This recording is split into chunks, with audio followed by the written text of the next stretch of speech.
चलो दोस्तों, आज की इस वीडियो में लोग संक्षारण के बारे में पढ़ेंगे और संक्षारण की जो भी बेसिक बातें हैं वो सारी बातें क्लियर करेंगे और ये भी जानेंगे कि आखिर लोहे में जंग कैसे लगती है और जंग लगने से हम लोग कैसे बच सकते हैं, यानी संक्षारण की क्रिया को कैसे रोक सकते हैं। देखो, एकदम सिंपल तरीके से मैं आपको मक्खन करा दूंगा, समझा दूंगा। बस आप इस वीडियो को देखते चलिए, एकदम दिमाग में बैठा कर चलूंगा। देखो यहाँ पर संक्षारण को इंग्लिश में लोग कोरोजन बोलते हैं, कोरोसन बोलते हैं। कोरोसन क्या बोलेंगे? कोरोसन। संक्षारण को इंग्लिश में क्या पड़ेगा?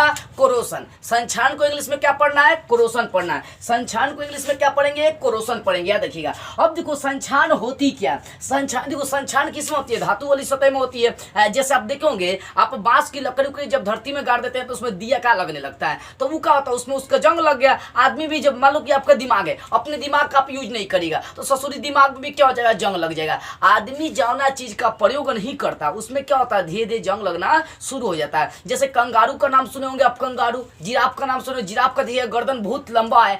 जिराफ का गर्दन जानते हैं लंबा क्यों है? क्योंकि वो अपने गर्दन का प्रयोग करने लगा था। इसी कारण से धरती पर जब हरियाली खत्म हो गई थी तो अपने गर्दन को लमड़ा लमड़ा कर पेड़ पौधे की पत्तियां खाने लगा, जिसकी वजह से उसका गर्दन लंबा हो गया। यानी जिस अंग का प्रयोग करेंगे वो अंग बढ़ जाएगा, जिसका नहीं प्रयोग करेंगे अंग नहीं बढ़ेगा। संक्षारण में सेम वैसे ही होता है। जब कोई धातु हवा के संपर्क में और जल के संपर्क में आती है, याद रखिएगा, खाली अगर जल के संपर्क में आ रही है तो भी उसमें जंग नहीं लगने वाली है, उसमें हवा का भी संपर्क होना चाहिए। मैं आपको समझाऊंगा अभी।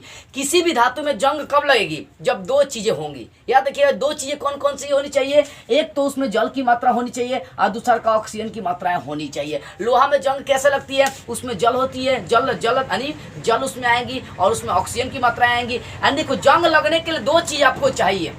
पहले ये समझो, संक्षारण और जंग में बहुत अंतर पड़ता है। बहुत अंतर क्या है? संक्षारण मतलब किसी भी धातु में लग सकता है। संक्षारण को समझो, संक्षारण का मतलब होता है शक्ति को कम कर देना। संक्षारण यानी उसकी जो लड़ने की क्षमता थी उसको कम कर दिया ससुरी, ले वही होता है संक्षारण। इसको इंग्लिश में कोरोसन कहते हैं। तो आप बोल सकते हैं, जब कोई धातु की सतह पर छिद्र पड़ने लगती है, जब धातु की सतह पर छिद्र पड़ने लगती है और उसकी शक्ति कमजोर होने लगती है तो इसी क्रिया को संक्षारण कहते हैं। या ये भी बोल सकते हैं कि जब कोई धातु जल के संपर्क में, ऑक्सीजन के संपर्क में या किसी बाहरी वातावरण के संपर्क में आती है तो वहां पर उसकी शक्तियां कमजोर पड़ने लगती है, जिसकी वजह से हम लोग जिस क्रिया को हम लोग क्या बोलते हैं? संक्षारण बोलते हैं। कि उस धातु का क्या हो रहा है? संक्षारण हो रहा है। अच्छा, मान लीजिए कि आपकी पहले एनर्जी थी, अभी जवान है तो आप 50 के ही सामान उठा लेते हैं। अब बुढ़ा गए तो आप में क्या आ गया? संक्षारण आ गया, क्योंकि आपकी सारा अंग क्या होने लगा? कमजोर होने लगा। अच्छा सोचो, जवानी में आप जो काम कर सकते हैं बुढ़ापे में कर सकते हैं? नहीं ना, कभी नहीं कर सकते हैं, क्योंकि आप में भी संक्षारण की क्रिया होने लगती है। यही तो होती है संक्षारण। शक्ति को कम कर देना, उसके सामर्थ्य को कम कर देना, उसके पावर, उसकी एनर्जी को कम कर देना संक्षारण कहलाती है। तो लिख सकते हैं, धातुओं में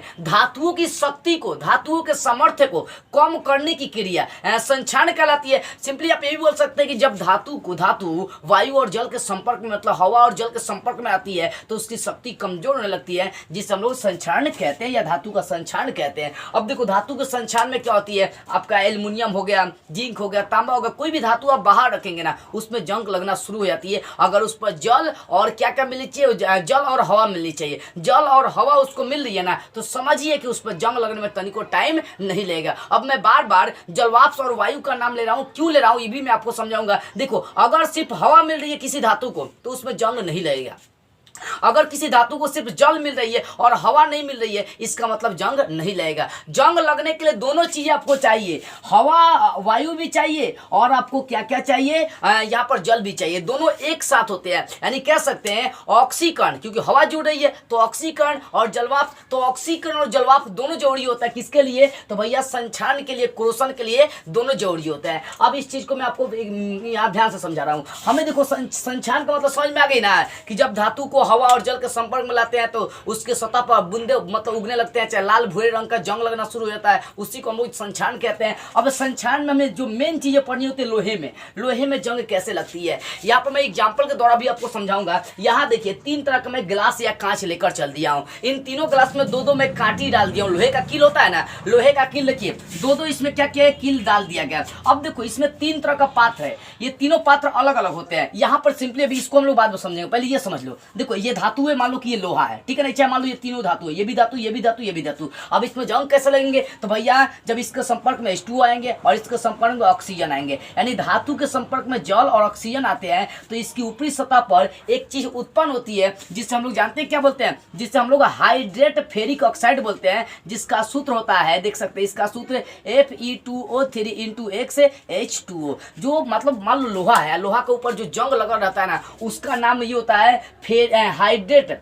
देखो जंग का क्या नाम होता है? हाइड्रेट फेरिक ऑक्साइड, इसको हम लोग जंग कहते हैं। यानी किसी भी धातु के ऊपरी सतह पर जो जंग लगती है उस जंग का सूत्र क्या होता है? तो भैया Fe2O3 × X का मतलब उसकी जल, उसमें जल की मात्राएं ज्यादा हो सकती है, 1 2 3 4 5 कुछ भी हो सकती है, तो इसको हम लोग बोलेंगे हाइड्रेट फेरिक ऑक्साइड। यानी जो जंग लगता है ना उसको हाइड्रेट फेरिक ऑक्साइड। ये धातु है, ये जल और ऑक्सीजन के संपर्क में आएगा तभी जंग लगेगा। ये भी धातु है, ये भी जल और ऑक्सीजन के संपर्क में आएगा, जल और ऑक्सीजन दोनों के संपर्क में आएगा तो भी तभी जाकर इसमें क्या होगा? इसमें जंग लगे, मतलब इसमें जंग लगना शुरू होगा। ये भी मान लो धातु है तो ये भी किसके संपर्क में? जल और ऑक्सीजन के संपर्क में आनी चाहिए। किसी भी धातु का संचालन करने के लिए दो चीजें जरूरी होती है, वातावरण और दूसरा जलवाष्प, यानी वायुमंडल का जो वायु गैस है और जो जल है, इन दोनों की जरूरत होती है। एग्जाम्पल के सारे हम लोग समझते हैं लोहे में जंग कैसे लगती है, ये समझो। देखो 3 तरह के यहाँ पर कांच लिए, तीनों कांच में आप देख सकते हैं 2-2 यहाँ पर कील, मतलब लोहे का काटी डाल दिया गया, देख सकते हैं 2-2 कील डाल दिया गया। अब जो पहले का आपको ग्लास दिखाई दे रहा है ए, इसमें मैं क्या क्यों? जल और हवा दोनों डाला गया है। यानी ये जो ऊपरी सतह इसमें हवा भी भर दी गई है और जल भी भर दी गई है। जल ही देखो ये सब क्या जल है, और लोहे के कील को डाल दी गई है, और उसके बाद इसकी ऊपरी सतह को क्या किया गया? बंद कर दिया गया। अब बंद करने के कुछ दिन के बाद क्या हुआ?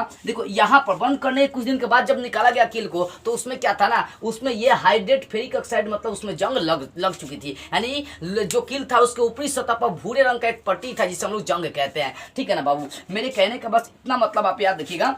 देखो ये जो है ना, जो अभी इसमें हवा और जल दोनों डाला गया था, जिसके कारण से लोहे के कील में क्या हो गया? आग नहीं, लोहे के कील में जंग लग गई है। अब दूसरा का जो गिलास है इसमें क्या किया गया? इसमें कील डाल दिया गया, पानी भी डाल दिया गया, लेकिन तेल डाल दिया गया। इसमें ऑक्सीजन नहीं डाला गया, ऑक्सीजन हटा दीजिए, ठीक है ना। इसमें तेल डाल दिया गया और तेल इसके ऊपरी सतह पर, जिसके कारण से इसके अंदर ऑक्सीजन या हवा प्रवेश नहीं कर पाती है। अब यहाँ पर कुछ दिन के बाद यदि आप कील निकाल कर देखेंगे तो इस लोहे के कील में जंग नहीं लगल रहेगा। ये ज्यों कहते हो जिस रूप में था उसी रूप का आपको निकलेगा, इसमें जंग नहीं लगती है। जानते हैं क्यों? क्योंकि इसमें सिर्फ क्या जल डाला गया था, H2O जलवाष्प था, लेकिन इसमें ऑक्सीजन की मात्रा को घुसने नहीं दिएगा। इसके ऊपरी सतह पर देखिए तेल गिरा दिया गया, जिसकी वजह से इसके अंदर ऑक्सीजन नहीं प्रवेश कर पाया, यानी यहाँ ऑक्सीजन नहीं गया, जिसकी वजह से इसमें जंग नहीं लगा है। लेकिन यहाँ पर जल और ऑक्सीजन दोनों डाला गया था, जिसकी वजह से लोहे के कील में जंग लग गया। और तीसरा का पिक्चर में क्या है कि यहाँ पर हवा प्रवेश करने दी जा रही है।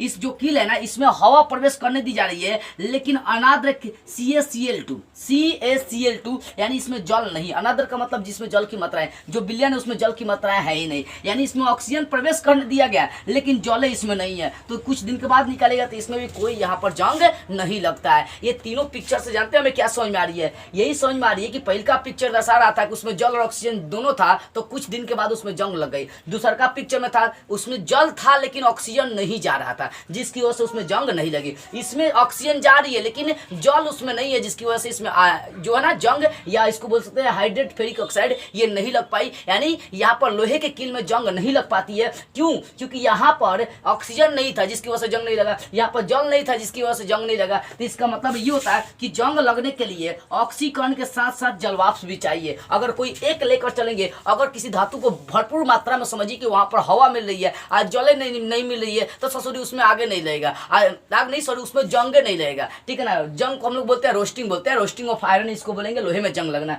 यानी किसी भी धातु में जंग लगने के लिए दो चीजें चाहिए। कौन कौन सा चाहिए भैया? उसमें चाहिए जल, और दूसरा क्या चाहिए? दूसरा चाहिए हमें ऑक्सीकरण या ऑक्सीजन चाहिए, ठीक है ना। यहाँ पर इस जो आपको चित्र दिखाया गया, इस चित्र में क्या था? इस चित्र में आपका था कि इसमें जल और ऑक्सीजन दोनों था, तो आगे इसमें जंग लग गया, ठीक है ना। इस कील में दो चीजें, ऑक्सीजन और जल था, इसमें जंग लग गई। लेकिन इसमें क्या हो गया कि इसमें ऑक्सीजन घुसने ही नहीं दिया गया, जिसके कारण से इसमें जंग नहीं लगी। और इसमें ऑक्सीजन तो जा रही है लेकिन जल नहीं था, जिसकी वजह से इसमें जंग नहीं लगेगा, तो नहीं लगा, ठीक है ना। तो जंग लगने के लिए दो चीजें चाहिए। क्या क्या चाहिए भैया? दो चीजें में चाहिए। पहली चीज है ऑक्सीकरण और दूसरा जलवाष्प चाहिए। ऑक्सीकरण का मतलब ऑक्सीजन हो जाएगा, ठीक है। ये चीज आपको समझ में आ गई कि लोहे में जंग कैसे लगती है। लोहे में जंग कैसे लगी? मान लो कि ये लोहे की सतह है, अब इसमें जैसे ही जल पर, यहाँ पर मान लो कि जल पड़ गई H2O, और उसके बाद बाहरी सतह पर हवा भी आ गया, यानी जल भी आ गया और साथ में ऑक्सीजन भी आ गया, तो यही मिलकर बनाएगा हाइड्रेट फेरिक ऑक्साइड, ठीक है ना। इसी को हम लोग बोलते हैं जंग बोलते हैं। यही लोहे के ऊपरी परत पर क्या होती है, लग जाती है, धातु के ऊपरी परत पर लग जाती है, जिसे हम लोग जंग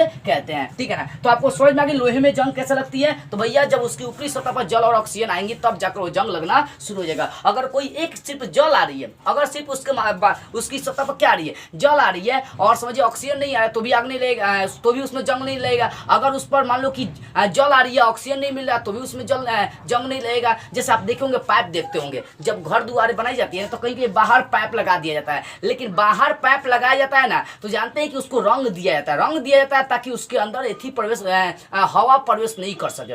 हवा का मतलब ऑक्सीजन प्रवेश, भाई जल गिर रही है, ठीक है, जल गिर रही है, अब जल गिरे तो उस पर बाहरी परत प्रवेश करा दिएगा तो जलवा तो कैसे घुस जाएगा, लेकिन जब उसको पेंट से रंग दिएगा तो उसके अंदर हवा प्रवेश नहीं करेगा, जिसके कारण से जंग नहीं लगती है। तो जंग लगने से रोकना चाहते हैं तो उसके ऊपर किसी चीज का परत चाहिए, या तो अब उसको आप पेंट कर दीजिए और नहीं तो उस पर जस्तीकरण कर दीजिए। जस्तीकरण का मतलब जस्ता की परत चढ़ा दीजिए, या कुछ कुछ ऐसे धातु होते हैं जो अपने ऊपर अपने आप ही क्या करते हैं, परत बना लेते हैं। जैसे एल्युमिनियम को देखिएगा आप, एल्युमिनियम जो होता है ना, जैसे वो हवा के संपर्क में आएगा वो अपने ऊपर एक परत बना लेता है, जिसको हम लोग Al2O3 बोल सकते हैं, या बोल सकते हैं इसको एल्युमिनियम ऑक्साइड भी बोल सकते हैं। यानी एल्युमिनियम ऑक्साइड का अपने आप वो क्या करता है, परत चढ़ा लेने का काम करता है, ठीक है ना। तो देखो यहाँ पर अब हम लोग समझते हैं संक्षारण रोकने के क्या क्या उपाय हैं। देखो उपाय पहला है कि धातु की सतह पर लेप चढ़ाकर, जिस धातु पर जंग लग रही है ना उसकी सतह पर आप लेप चढ़ा दीजिए। लेप का मतलब कुछ ऐसे, मतलब उस पर औकारक चीज लगा दीजिए, मतलब कुछ ऐसे अवरुद्ध चीज लगा दीजिए जो हवा को उसमें प्रवेश नहीं करने दे, जल को प्रवेश